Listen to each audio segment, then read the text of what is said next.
You're listening to a social justice podcast hosted by Nicola Spurling, brought to you by the Flag Shop, and inspired by a social justice coloring book. Hello, I'm Nicola Spurling. This is a social justice podcast, and this is season 2 that we're beginning. So as we move from season 1 into season 2, we're going to start talking about some of the sub-issues and current events associated with the big topics that we discussed in season 1. And today we're going to be talking about trans people in rugby, and I'm joined by Nico and Will from the Vancouver Rogues. Nico, can you introduce yourself? Hi, my name is Nico. I use he, him pronouns. I'm a player in the Vancouver Rogues Rugby Club. I'm also the chair of the Diversity and Inclusion Committee, and I've been playing rugby essentially for 2 years. Wonderful, thank you. And Will?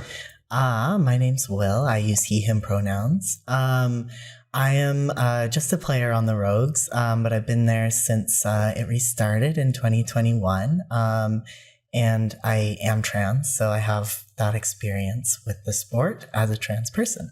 Thank you both so much for joining today. This is a conversation that is really important to me as a soccer player and a trans person who plays sports, but I don't have a lot of experience with rugby, so I'm going to be looking to both of you for some information about what it's like to be a trans person in rugby, why you're trying to create a more inclusive team. And to begin with, your website states that you're picking up the torch from the original Rogues RFC, the first openly gay and inclusive rugby team in all of Canada. So why was it important for you to start making your team more inclusive of trans and non-binary people? Well, for me, it was a personal thing, really. I joined it quite reluctantly, and I kind of just fell headfirst into rugby and realized that it was a really wonderful sport, a really fun sport. It really has like such a great social and community aspect to it. It's really good for building friendships and relationships, like with your team and also like across teams. And it's also, the physicality of it was so good for me as like, I was like a year into my transition. I'd gone through a lot of physical changes, and it really felt like coming back into my body, like doing rugby. And I really would love for other trans people to be able to have these kinds of experiences with the sport. So I think that for me, it's kind of a wanting to like share that with other trans people. And also to have other trans people around. Mm-hmm. That's a community. Yes. Mm-hmm. Wonderful. And Nico, did you have some thoughts on this one? Of course. I mean, for me, making our team inclusive was really important because I moved to Canada. I'm from France originally. I moved to Canada in 2011. And I came out about 3-4 years after as a gay man. Mm-hmm. And I started essentially running at the Vancouver Front Runners, which is an inclusive running club. And then I joined Out for Kicks, the soccer club, which we play on together. Yes, I think this year was my 8th season. Wow. I believe, and I just experienced sport in a different way. I love sports, and I don't think I've always loved sports, and I don't know if it was because of the game itself or if it was the culture specifically. I remember instances when I was a kid where I was like, I don't want to play soccer anymore. I'm done.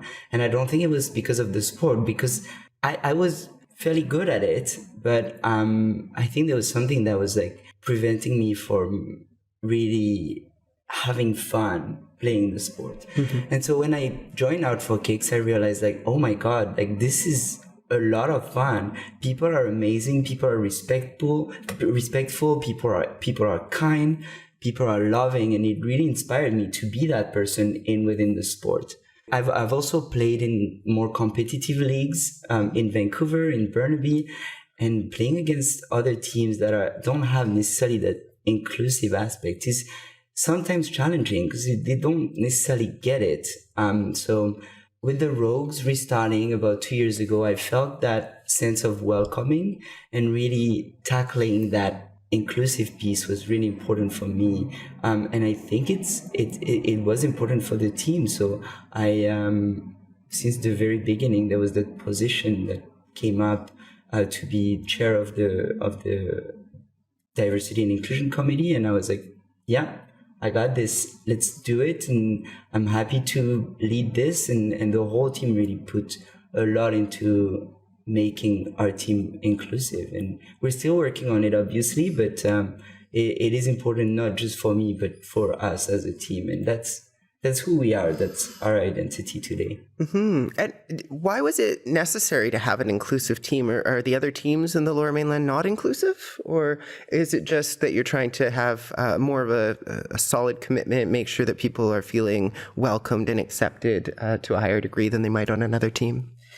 So for me, I've had like wonderful experiences playing in the BCRU, like a lot of really nice times with the other teams. And there have been a lot of people who are just playing on like the, regular, I say regular, that's like the teams that aren't like explicitly inclusive in their focus, who like actually did like show up to like our games, to our practices, to touch, and like just like gave us pointers and welcomed us in and showed us how things kind of went. But that being said, I think that teams that don't have this focus on inclusion, there are like aspects, structural and like social aspects of athletics that are kind of, that can be homophobic and transphobic in ways that they might not even know.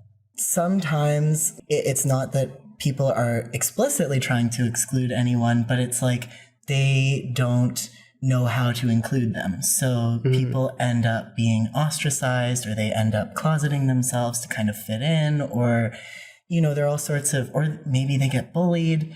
Whereas I think that especially for queer people who are coming into a sport completely new and don't have like experience in rugby that can kind of carry them through getting involved in the sport, it's a lot easier to come into a team where the focus is, come join us, learn to play. We are going to work to find a space for you with us, Absolutely.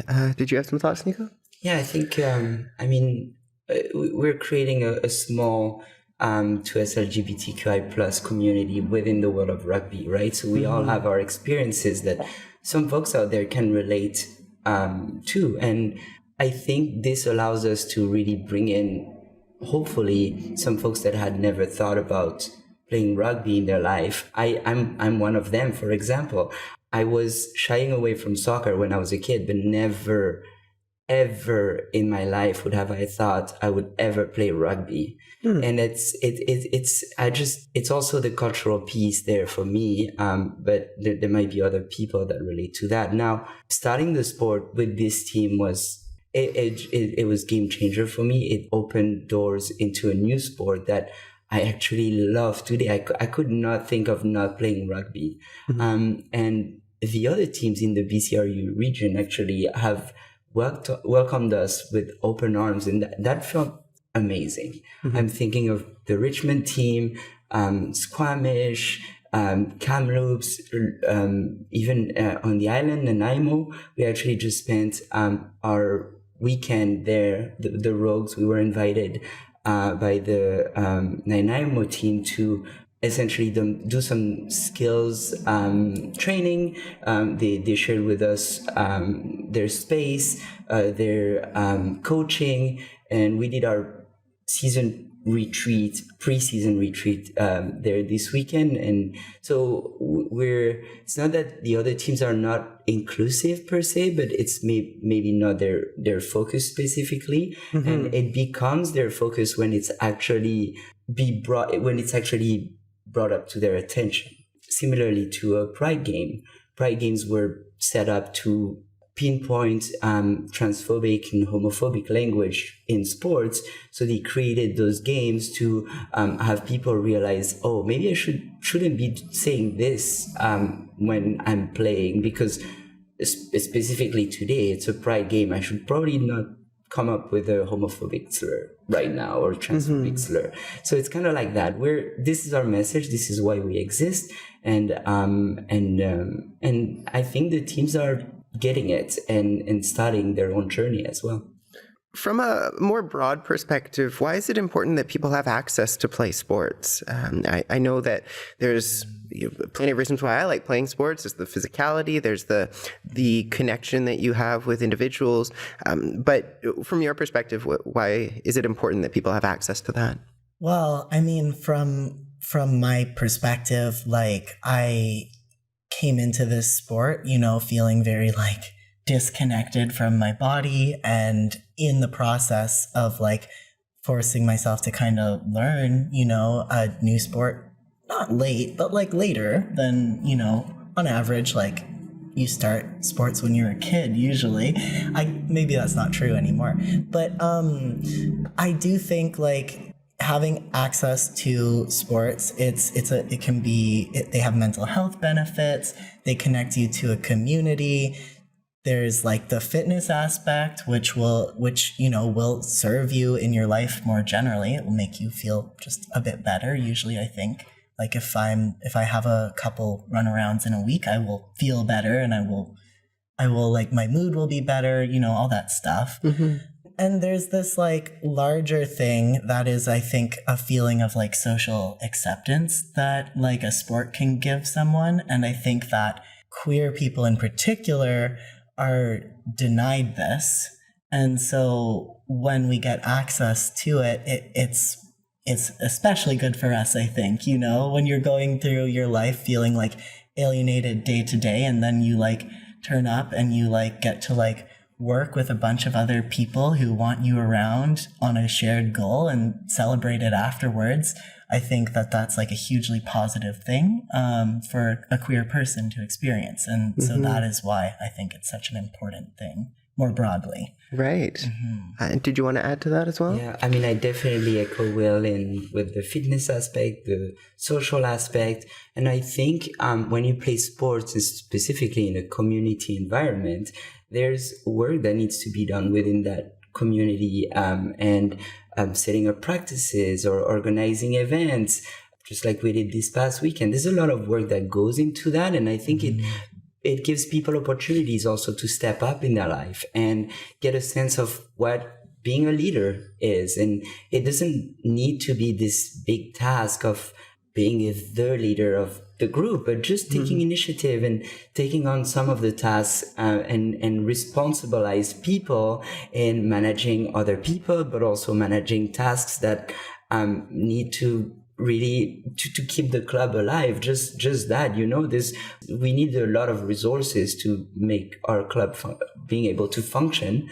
And I think practicing this and being in the community as well, where you can ask other clubs or other partners that are able to help you with where you're at and bring you up. To me, it's really important, and have that opportunity to grow as a human, not specifically just in the fitness aspect or social aspect, but in the interactivity with how a club functions. Might give some people ideas to start their own company, maybe. So that, to me, is important. From my understanding, your team falls under the Mariloma Club. Are they, I guess maybe you can explain what the Mariloma Club is, and are they allies in your mission of fighting racism, transphobia, and homophobia?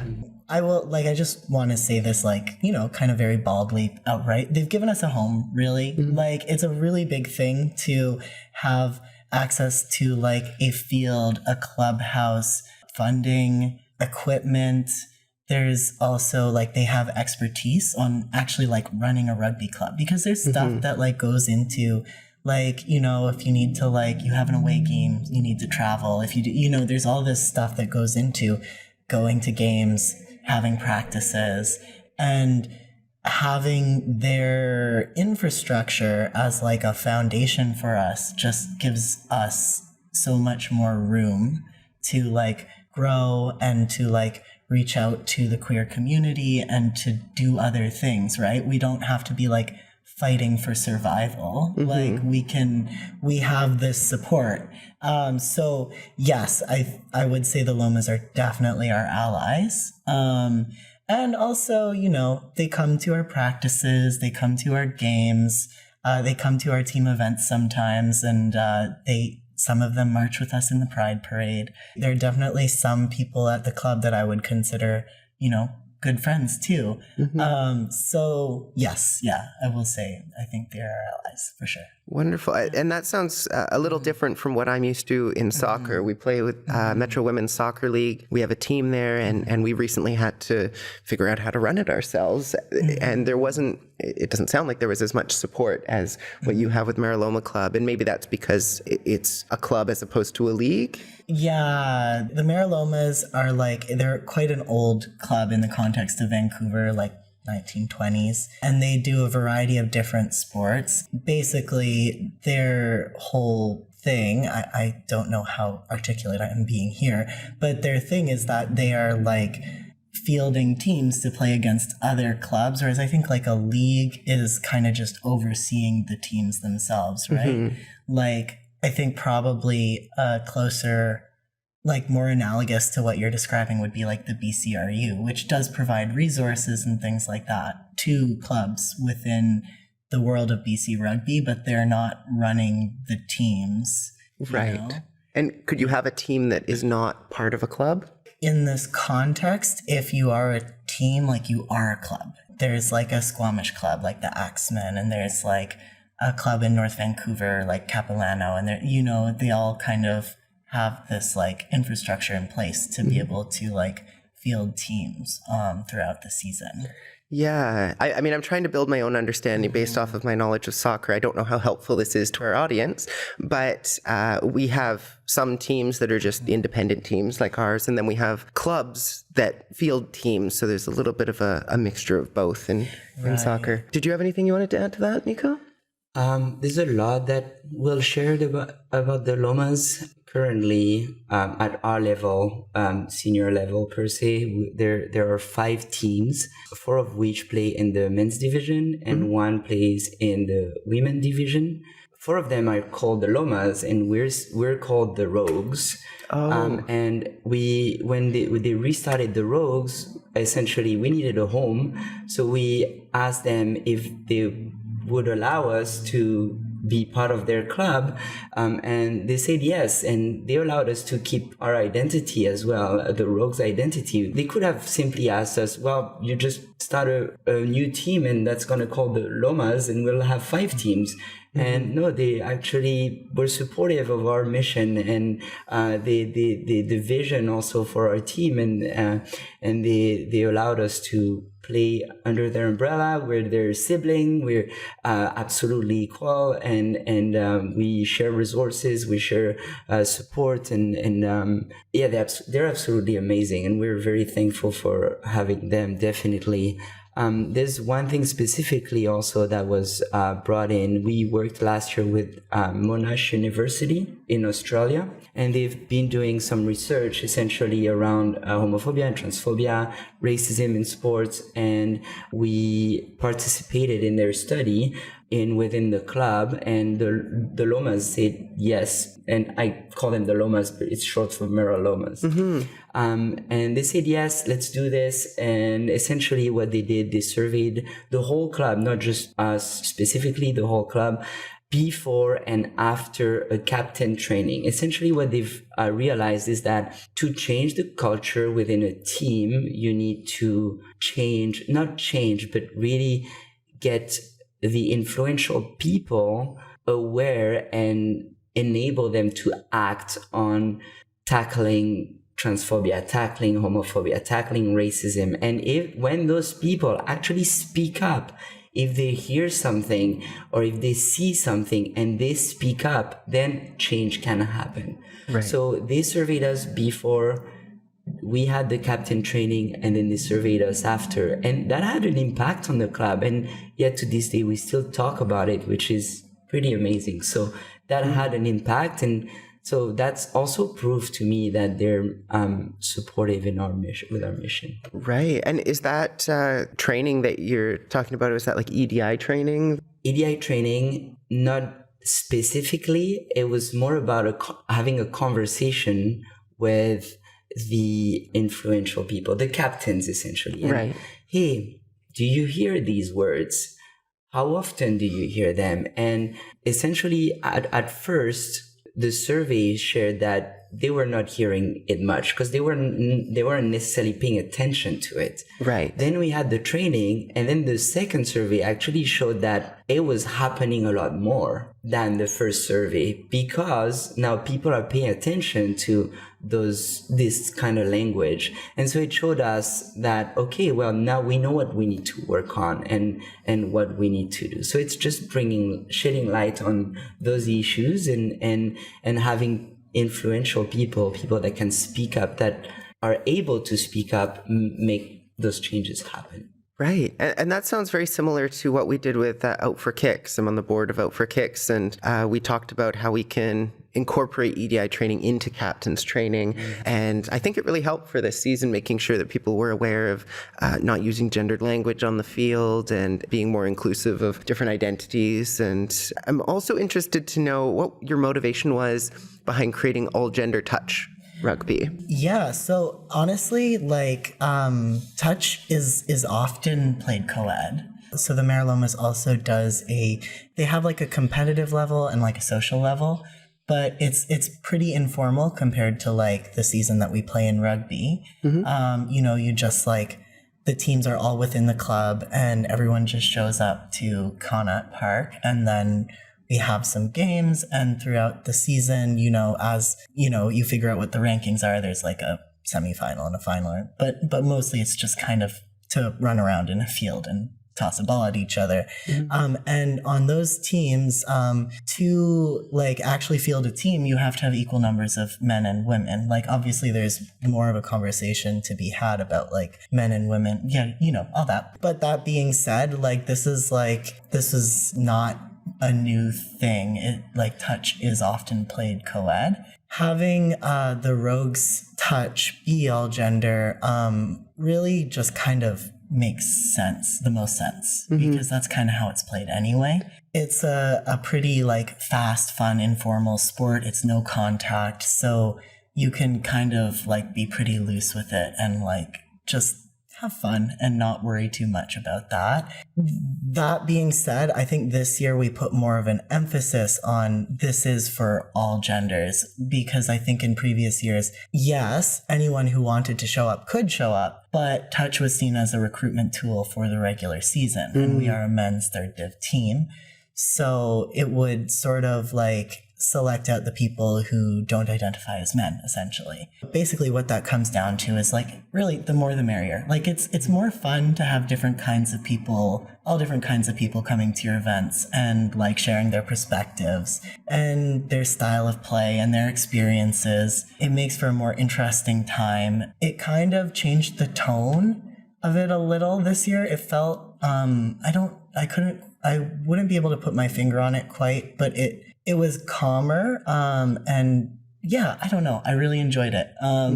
So I think it was a positive change for us. I think that it made us better, stronger as a team to have that focus. Right. And do you find that it's challenging to have a quota system where you have to have equal members of each gender if you're trying to have an all-gender team? Like, what happens when you bring a non-binary person in? How does that affect the split? Yeah, it's challenging. So for one thing, I feel like this is like a common struggle for like teams that like have like quotas for like genders.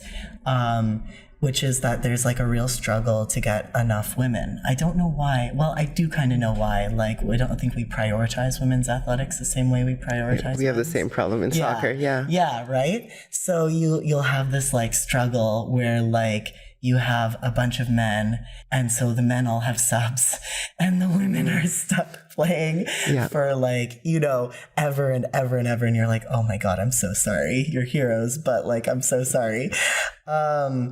But also, like we did have a non-binary person on our team in the Lomas Touch League, and they just like chose like they went a specific way. I don't think we even had a conversation about it. It could just be they can sub in for either or sort of. Well, no, they just kind of like chose to be like one of the men matching players, and then we didn't. Oh, so you had to figure it out ahead of time. Yeah, that kind of puts them in because I think we would have been challenged on it, which is It's a tough situation to be in as a non-binary person and go, I have to choose if I'm going to be a man or a woman today. And it's like, but I'm not either. I know, and that's the rough position that non-binary people are in sports in general, I think. It's kind of like the washroom discussion, right? You've got a men's washroom and a women's washroom, and you stand outside going, well, which one? Yeah. And that's something that I think, like, as time goes on, we're going to have to work out. Though I think a lot of that has to do with, like, a much larger problem, which is, like, maybe this is getting too deep into things, but a much larger problem, which is, like, this idea that there are, you know, men and women, and they don't play together and they can't play together. And we have to, like, very strictly police certain, like, biological markers, although, like, again, like, so often the science on this is kind of crap. But like you get an intersex person and suddenly is their testosterone too high? Or? In chaos. And the poor intersex person's in the middle, like, could I play my sport, please? Right. But yeah, I think that, like, that's, like, a much larger problem to do with this obsession that we have with splitting up sexes basically for sports. But I do see that it's kind of a rough position for them to be. Yeah, it's kind of the world that we've created now leaves people out in some ways. Did you have some opinions? I think to come back to your question about our iteration of touch that we've done on the Sundays, and that's the one specific for the Rogues. We still used it kind of as a recruitment tool, also to keep our fitness up throughout the summer, because the rugby season starts in September and ends around April.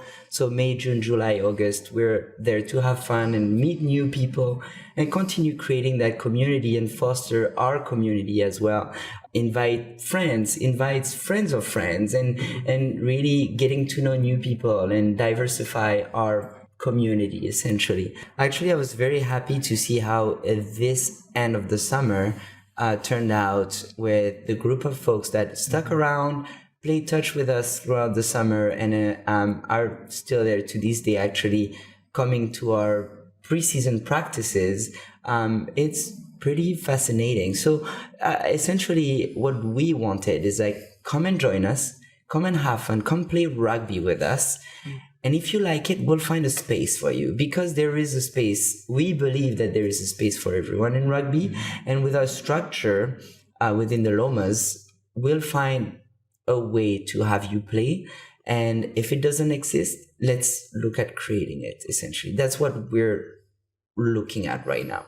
So touch being non-contact allows us to be a little more nimble. Now the season is about to start, so we'll see how that goes. And it's going to be a case by case, but we want to have our people stick around, because they're our people. It's our community, and we've built a little something over the summer. We've been building over the past 2 years. We want it to continue. I should clarify, actually, when I was talking about, like, quotas in, like, touch, like, the Rogues Sunday touch, there are no quotas or anything. People just are put on teams, usually based on trying to split up experienced and inexperienced players. Gotcha. Well, not split them up, intermingle them. My point was more that it is common in touch leagues for men and women to play on co-ed teams, and in fact it's often structured that way, with that in mind specifically. Right, and that would create some complications for non-binary people, perhaps in those type of situations. Absolutely. And I'm also curious about your regular league. We've had to have conversations with our league, the Metro Women's Soccer League, about referees, for instance, using non-gendered language when referring to our teammates, because we would have refs coming up and saying, "Hi, ladies," and we have a number of non-binary people on the team who didn't feel comfortable with that sort of language, and they were very receptive to it, but we did have to bring it up a few times. Have you had to do the same thing with your league? Actually, this is something that we've been working on this past year, and we definitely, because the focus was expanding diversity of identities, we created, Leo, one of our teammates, created a little introduction to touch rugby booklet at the beginning of the summer season, to have people understand what rugby is, what touch rugby is, who we are as a club, and we introduced a few pointers for folks to understand that the appearance of people might not reflect their identity necessarily. So really making an effort to use non-gendered language or inclusive language. Also offering or sharing your pronouns. We made this voluntary, but I do my best to always, when I introduce myself, share my pronouns. And really, if anyone sees or hears something, to like bring it up. And if they're not comfortable to have the conversation with the person, really sharing with someone who could take the person aside. And because if we have that ingrained in everybody's mind, then it would be easy to, work with each other, and we can focus on other things essentially. Yeah, I mean, I know from personal experience you do a great job of that, because there was someone who I'd played with last year in Out for Kicks who had started using different pronouns since I'd seen them last, and you very nicely sent me a message and said, just so you know, this person's pronouns are they, them now, and thank you for letting me know. And it's as simple as that, but it really requires that allies are doing their part to help educate. But for me, it's about modeling that piece so that people already feel like safe if they want to share with me their pronouns, and but technically you only need someone's name to be able to interact with them. And if you could even only use their name when you're talking about that person as well. And if you're unsure, you can use they, them. And I'm not sure where I was going with this, but essentially, it's about respectful interactions on the field. We're there to play soccer and fostering a great, or rugby, a great space for everyone to be comfortable. And that's where I was going with this. And if they want to share more, welcome them and really just open your arms to them, and they might need actually someone to because there's some something they're going through, or we're all friends, and that's the bottom line. Absolutely. Yeah. And coming over to you, Will, question is specifically related to your experience as a trans person playing rugby. What has that been like? Have you found people in general to be accepting, and the teams that you've played in to be inclusive? I know you sort of talked a little bit about it, but yeah, I think like at its core, like I've found the sport to be very friendly, and so for the most part, like I have not really had issues myself. People don't necessarily know that you're trans always either. Right? Like we sometimes get that passing privilege. Fly under the radar sometimes, and I never know whether I'm flying under the radar or whether not. But that being said, certainly in the context of like the team itself, like at some point, we all use the same change rooms and things like that. So even if I weren't pretty open about it with the team, which I think I was pretty open from the beginning, I think it was a known thing, people would know. And my experience was that generally people were very, very were not bothered by it. I think like the struggle, and you probably know this, the real struggle about being trans in these environments is that often people don't even know what they don't know. So things are just not set up for you. You know what I mean? Like there are like things that kind of just fall through the cracks, and you're like, oh no. Someone just hasn't thought about it. Yeah. And no one means to, but things just happen. But in general, it was a very positive experience for me. And it was an experience I really, really was looking for. I think when I joined the Rogues, I was looking to experience okay, what is it like to be in amongst queer men, because it was a new thing for me. And so coming into it, largely having these really wonderful connections and experiences was just really lovely. The teams that we play against, have often like gone out of their way to be friendly. They have often like gone the extra mile after the games and said hi and like tried to interact with us. And I think that this is like not just like a wonderful thing for a trans player coming in. I think also like for queer cis men, I think this is also like a very kind of meaningful thing in a way. So yeah, I'm not saying that it's all sunshine because it's not, but in general, it's been positive. Yeah. Yeah, I think that's kind of similar to my own experience as a trans person playing soccer. I commute a fair distance to play on an inclusive team. There are teams near where I live that I could play on, but none that are explicitly inclusive of trans people. And so to be able to go to a practice or a game and know that no one is bothered by me and know that they're not holding on to some unresolved feelings about me is really reassuring. Whereas I'm sure that I would probably be treated well on one of the teams locally, but there's always going to be that thought in the back of your mind, like, do they actually accept me? Because some things don't get said. Or if the team isn't paying attention to making sure that they're inclusive, then maybe there are those issues that are going to fall through the cracks, like you mentioned. And what actions have you been taking to protest the ban on trans women in rugby? I know that you marched in the Pride Parade this year, and I think that was a theme of your entry. Yeah, it was another person's idea. It was like his kind of brainchild. Essentially, what ended up happening was that we made this kind of move.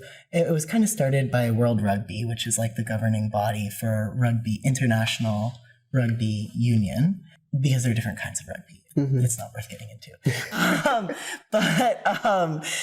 But they came out with a ban in 2020, essentially, saying trans women cannot compete on a professional level in international rugby. And this actually, like, when I was like reading up on it, I was like, oh, this was kind of, in some ways, I'm sure it wasn't the beginning of like professional organizations going after trans women, but it was like an early one, right?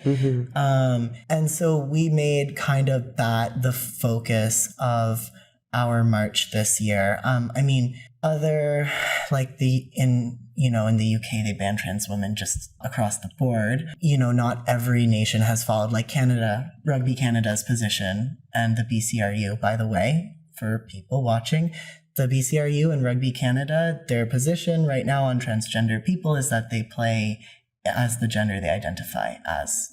So what the gender that you identify as, that's the division that you go into.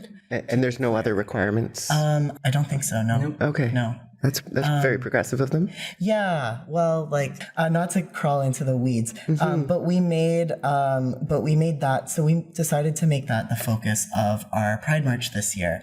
So we had, for Sunday Touch, after we do a barbecue after we play. In that time period, we brought craft supplies and poster boards and all this stuff, and we had the people who showed up to Touch make posters and signs, and then we brought them to the march, and so that was kind of our stance for this year. And I do think that it's an important one to take, even if it's 2 years late, although we didn't exist in 2020, to be fair to us. Right. Better late than never, for sure. Better late than never. And it was really wonderful to see people in the club really get into it and really buy into it and give their time and their creativity to making these posters and then showing up the day of the parade. And it was a long parade this year, I'm sure. It was a kilometer. Yeah. And it was very warm, and they showed up to the parade and they got super pumped and they were doing chants and, brought all this energy.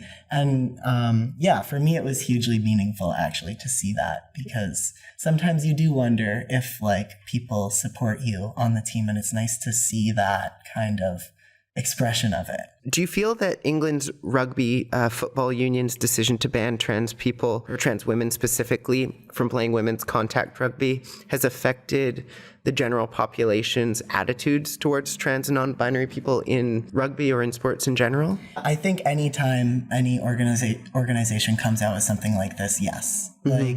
First of all, there's just the individual harm of telling someone, this community that is hugely meaningful to you, you're dangerous and bad and you don't get to go here. I think that's horrible and should never ever happen. And it makes me angry to even think about it.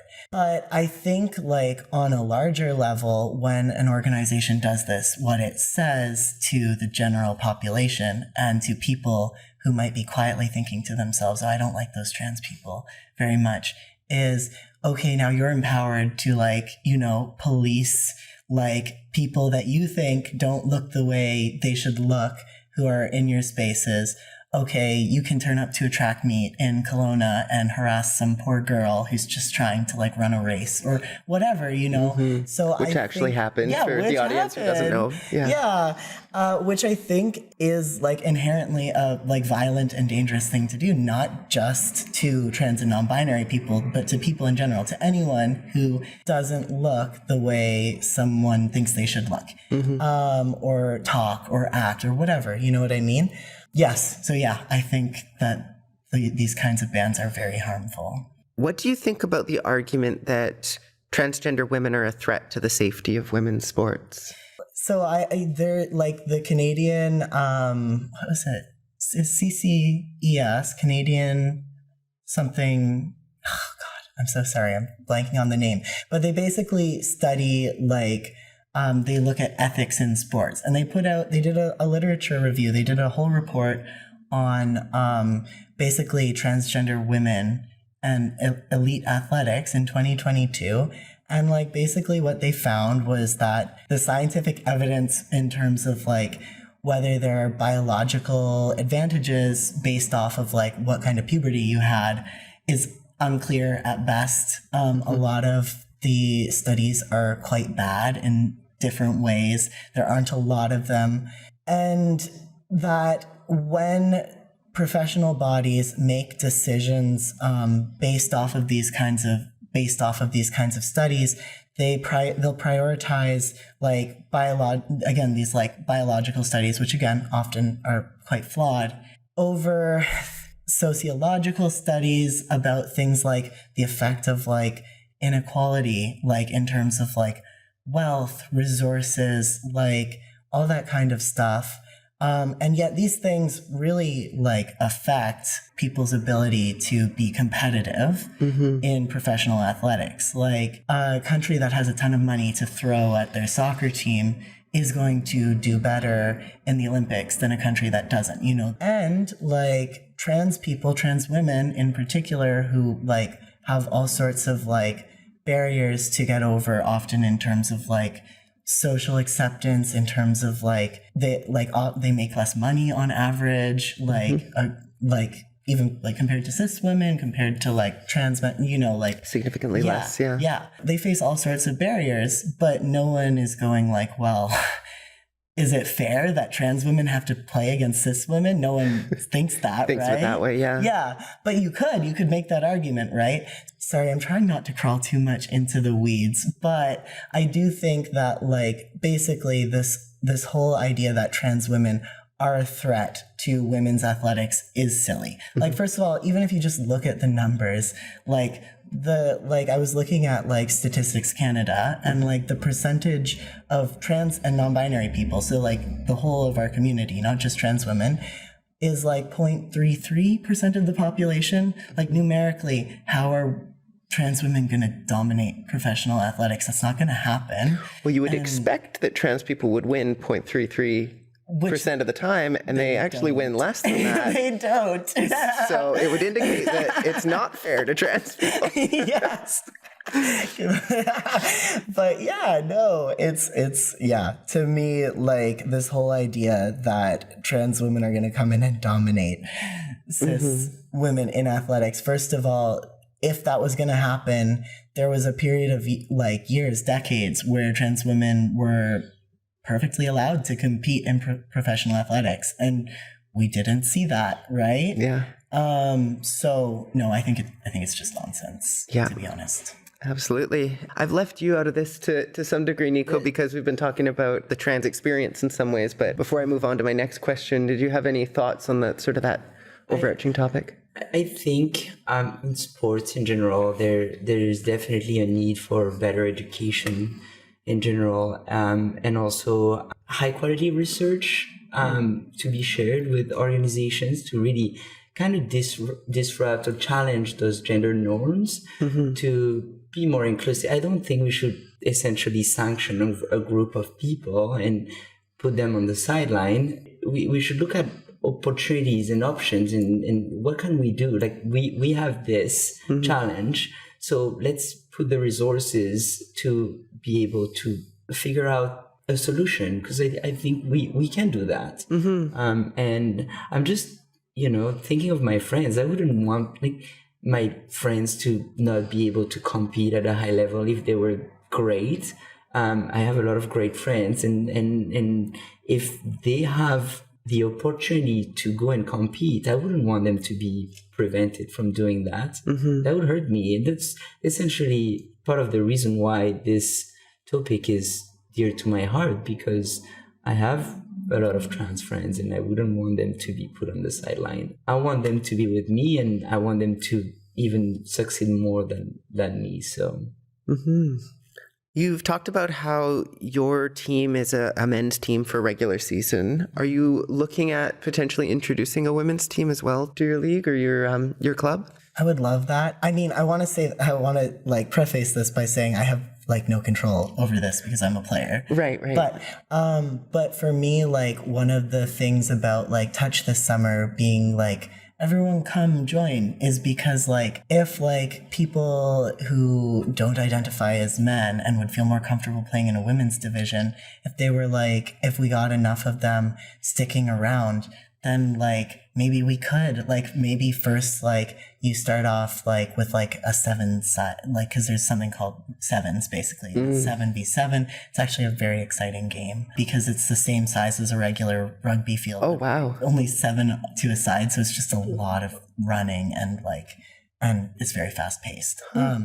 Maybe we could have a sevens team that went to tournaments and then and so on and so on and so on. It's really a numbers thing and a resources thing. But for me, that's kind of the dream, because then we could accommodate even more of the community, right? Because, not everyone wants to play men's div. And it would be great to have spaces for them too, right? There's so much that's possible. And that's why right now we're building something that we don't even know what's going to happen in the future. I look at Out for Kicks, for example, and this is the only reference that I have in inclusive sports I see today 240 members every year. They start, how did they start? There was the Gay Games in 1990 in Vancouver. They wanted to create a team to go and play soccer during the Gay Games. They did that, and today it became this huge league that has as I say, 240 members. So we restarted 2 years ago with one team. We brought 2 teams to the Bingham Cup, which is kind of the Gay Games of rugby, or the inclusive games. And what does the future look like? We don't know, but today we want to offer a space to everyone that wants and come and play rugby with us. As I mentioned earlier, the Merolomas have 5 teams in the senior category per se. And one of them plays in the women's division. So there are options offered to us right now. Now the future, we'll see. There's a talk apparently that was before my time even in Canada, that there was a Rogues women team. So I'm going to start digging into that because why not? Why not? Absolutely. And I guess further to that, I'm interested to know about the work that you're specifically doing on EDI and how you're addressing not just the gender aspect and the queer aspect, but also accessibility needs. So we've been existing for 2 years. I've been in this position of chairing the Diversity and Inclusion Committee for the past 2 years. We have really focused on skills and gender, specifically for the gender aspect. So as I mentioned earlier, we talked about pronouns, gender inclusive language. We're currently working on a change room guideline right now, because that is something that does not only affect trans people, it also affects some cis people, but specifically currently trans people are affected by that. And there's a big conversation about washrooms and change rooms nowadays. And so we want to make our space safe. And that we identified that this could be something that is needed in the future with bringing in more people. And we would love for this guideline to be for the whole club. And maybe some other clubs will want to use it as well, or take that and make their own. But so there was that on the gender aspect per se. With skills specifically, this is more the coaching staff that has taken this on. We've had an official head coach this past year, and they've been working with a group of people on what the next year looks like, because that's something that we've identified. I mean, at least by talking with other teams during the Bingham Cup, the gay games of rugby, or the inclusive games of rugby, a lot of teams that have been existing for longer than us are being challenged with this big experience gap between really experienced players to new people joining the team. So what they're doing this year is they've identified 3 groups. There's the very new people that just started the sport this year. There's what they call the sophomores, like the people that have been there for a couple years, 3 years, and that have gained enough experience to bring the new people to their level. And they're focusing not solely, but a lot on bringing the experienced level people to the next level. And within those experienced people, there's what they call player coaches that are essentially bringing the rest of the team up. So that's kind of their vision for the year, and we'll see how that goes. We might tweak it throughout the year, and leave that to the experts, the coaches. But that's what we've been doing in terms of including new people, essentially. And touch is a big part. Like our summer touch is a big part of that. Like bringing, because, you know, with touch, very much the message is just come play with us, right? Just come. And so then once you have people there, you're like, okay, how do we make sure that people know enough to have fun, and the people who know how to play the game can like also still have a good time? And for that, like what we did was we ended up kind of mingling 7 minutes of touch, and then we do some drills, or we do like, so we did beginner hour basically from like 2 to 3. And that was just very much like the basics. And if anyone has any questions, they can ask them, but it's a lot of just like, here's how to do like the, you know, a pop pass. Here's how to run in a line. Here's where you need to be positioned to receive the ball, to be on defense. And for that, you know, you can kind of just break things down into like 3-on-2s or 2-on-1s, 3-on-4s, and basically get people thinking about how to run together with each other, how to, you know, pass while running, how to run onto a ball, all that sort of stuff. And then once you've done that, then you're like, okay, we're going to play some touch now. And you can sort of tweak touch as well. It's a wonderfully like flexible game. So you can kind of like tweak it a little bit to have people practicing what they were doing in the drills, right? And our goal with that was very much to like try to create an environment where someone could come in not knowing anything and A, still have a fun time playing, and then B, maybe come into the regular season and not feel like totally adrift. We put a lot of thought into it, and, you know, I hope people found it helpful, but I mean, obviously it's like a work in progress, right? You know, some of the people like working on touch, like I was pretty involved in, not in the curriculum side. I'm like more the like person who kind of just is like, hello, I'm Will, you can, you know, I'm always going to be here. And so like, I'm a familiar face, and I try to just like be someone, you know, even if they don't know anyone there, hopefully they know who I am. Right. You know, to be like, you know, when we're playing touch, to be like very like actively involved in like, okay, here's where you need to be right now. So-and-so get back, so-and-so go forward, you know, just kind of that kind of thing. Mostly because for me, I find that kind of stuff very helpful. Like I like it when someone is like this is where you need to be, and is very minute about it and is in my ear about it. And maybe I'm annoying. I hope not. But I do think that I was very proud of the work that I saw this year with the people who were trying to think over, okay, what are the fundamentals that people need to know to have fun playing this game, and how can we convey it in simple bite-sized ways that will still let people, also have a fun game as well. And so, yeah, that was kind of our thought process with that.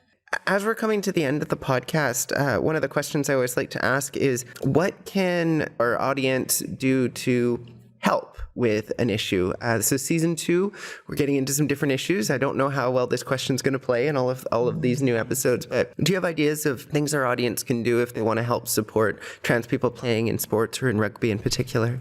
Well, okay, for starters, if there are people in our audience who play sports and are, not queer themselves, they can make sports a better place for queer people, trans people, non-binary people, really very easily, just by taking a bit of time to think over the issues and learn a little bit about it, and then apply that to their to the way they approach playing sports in their life. There's a lot that you can do by just being nice to someone, if someone shows up completely new and you just very nicely explain and non-judgmentally explain what's going on, that person will be much more likely to stick around, and it's very easy to do. I think over when I joined, there was someone on the team, straight guy, he'd been one of the original rogues, and it had been a meaningful thing for him. So he came when we started again. He came back, even though he was he cares a lot about his other club as well that he joined, coming out of the Rogues. And, he just always gave me pointers. He came right up to me and introduced himself when I looked, probably confused and a little trepidatious. He actually his son is growing, so he gave me several pairs of soccer cleats that his son had outgrown, and rugby cleats, which just there's lots of ways that you can materially support queer people in a sports environment just by being a nice person and helping them stick around, right? So there's that. I think in the larger picture, it's not getting caught up in the panics about trans women are going to destroy women's athletics and make washrooms unsafe and all that. Don't buy into it when people show up and are protesting against trans people. Counter protest.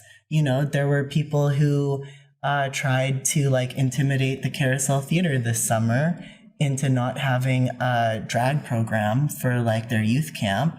And so and they, a very small group of them, it was quite pathetic, showed up at the Carousel Theatre, and other people showed up to counter protest them. There are all sorts of things that you can do if you just know what's happening. Yeah. Great. And Nico? Yeah, I think I will echo what Will say. Taking action and really, whether it is educating yourself or listening and really acting on supporting. There's a lot of resources on the internet, whether it's for education or small clubs that need funding for even existing. There is a team of trans folks in the UK, I believe, who play rugby, and so really supporting people in the community in general, and looking for those. There's a lot of people that need support, and if you're acting in these meaningful ways, then there's a lot of goodness that you will be able to produce out of that, I think. Is there anything else that either of you want to add to the conversation before we wrap things up? First of all, I really want to thank you for having us. I'm really excited for this season, specifically after this summer, that just iteration of touch rugby has been so fruitful for us. And I want to acknowledge the people that set it up and supported setting up, and the team in general, the direction we're taking. We identified before last year's AGM, we identified as the gay inclusive team, but we're now the inclusive team. And I think that small shift is helping us expand and grow. And I took note of one thing that you shared earlier, and it's not the first time that we hear it, but really being explicit about the fact that we welcome trans and gender diverse folks at the Rogues Rugby Club is important. And I think now that we're setting up that safe space and on the cultural level, but also structural, I think it will be key to welcome everyone into our sport and our club. So I'm excited. And if you wanted, I don't know if you want to keep this, but you're always welcome to come and play rugby with us. Everybody is actually welcome to play. So if you're out there and you want to come and play with us, just go on our social. We're practicing twice a week on Tuesday nights and Thursday nights, and we play on the weekends. And we also wanted to thank you very much. We have a little present for you. Oh my gosh. We have some stickers, a little can or holder, and we also have a t-shirt for you. Oh my gosh, thank you so much. From the Rogues Rugby Club. It's amazing. I've never had this happen on a podcast before. Thank you. Thank you so much for having us. We really appreciate it. Yeah, well, I really appreciate both of you coming on the show and having this conversation with me. And I think it's going to be really interesting for our audience to learn about. We're hopefully going to tackle some misinformation about trans people in sports and hopefully get some more people interested in joining your league as well. And this has been an episode about trans people in rugby. It's a social justice podcast. I'm your host, Nicola Spurling, and I've been joined today by Nico and Will. You've been listening to a social justice podcast hosted by Nicola Spurling, brought to you by The Flag Shop, and inspired by a social justice coloring book.